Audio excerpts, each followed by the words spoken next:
Shteti ekzekutiv është i ndarë nga i gjyqësor, ndërsa të gjithë qytetarët janë të barabartë përpara ligjit. Kështu shkruan në përgjigje ndaj letrës së përfaqësueses për media pranë OSBE Dunja Mijatović, kryeministri i vendit Nikola Gruevski.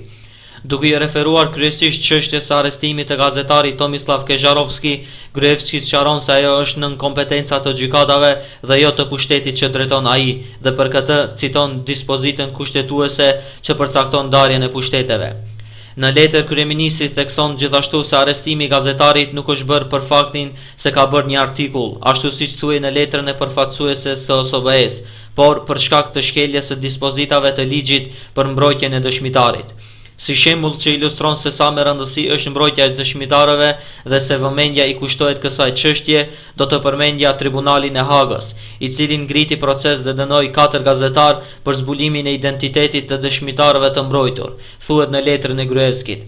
Mëtej, kreu i qeverisë shkruan se qeveria qëndron anash nga çdo proces gjyqësor dhe po ashtu edhe në rastin e gazetarit Kežarovski.